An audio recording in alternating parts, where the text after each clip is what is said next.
এটা আমি কোথায় এলাম? এত লাইট, এত ডিজাইন, মনে হচ্ছে কোনো রাজপ্রাসাদ। হ্যালো বন্ধুরা, আজকে আমি চলেছিলাম আবারও একটা ব্লগ নিয়ে। আজকের ব্লগটা হচ্ছে একমাত্র একটা ক্যাটারিংয়ের কাজে গেছিলাম, সেখানে কিন্তু আমি অ্যাজ এ আইসক্রিম কাটতে গেছিলাম, ঠিক আছে। তো তোমরা দেখতে পাচ্ছ, এটা এই কাজটা পুরো ইভেন্টটাই ডেকোরেশন করেছে উৎসব ডেকোরেশন। খুব সুন্দর ডেকোরেশন এরা কিন্তু কাজ করে।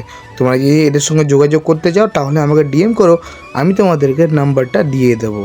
আর খুব সুন্দর কিন্তু সাজিয়েছে। তারপরে দেখতে পাচ্ছ ক্যামেরার মধ্যে আমি একটু যখনই স্ক্রিনের দিকে ক্যামেরাটা করলাম, বড় স্ক্রিন নিজেকে দেখে একটু অন্যরকমই লাগছিল বন্ধুরা। তারপরে তোমরা দেখতে পাচ্ছ সরাসরি এখানে যে আমাদের প্রি ওয়েডিংয়ে দিদি যার আজকে বিয়ে, সে দিদি কিন্তু ওখানে দাঁড়িয়ে ছিল, তার একটা ফুটেজ তোমাদের সঙ্গে শেয়ার করলাম। এই টেলিফোন বুথটা কিন্তু এখন হয়তো খুব কমই দেখা যায়।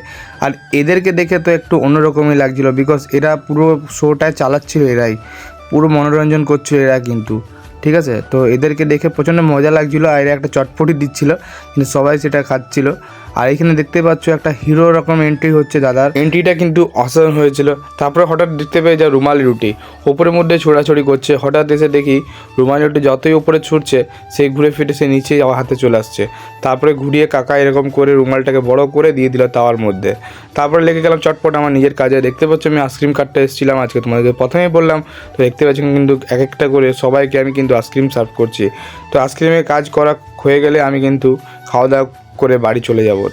তো এখন আমি আইসক্রিম কাটছি, তোমরা দেখতেই পাচ্ছ একটা করে কর্ন নিচ্ছি আর ক্রিম দিয়ে আইসক্রিমগুলোকে কেটে কেটে বার করছি। শীতকালের দিনে কিন্তু আইসক্রিম কাটতে প্রচণ্ড কষ্ট হয়, তোমরা যারা আইসক্রিমের কাজ করে তারা হয়তো জানবে। তো তারপর একের পর এক সবাইকে খাওয়াতে খাওয়াতে আমি কিন্তু একটু তোমাদের সঙ্গে পোজ দিয়ে দিলাম। তারপরেই কিন্তু চলে গেলাম, একটু পরে দেখতে এলাম দিদিভাইয়ের কিন্তু যাচ্ছে বিয়ের পিড়িতে। তো সেটা এন্ট্রিটাও কিন্তু খুব সুন্দরভাবে নিয়ে যাচ্ছে এরা। তারপর আর চটপট খেতে বসে যাই। আর খাবারে দেখতে পাচ্ছ কী কী নিয়েছি খাবার।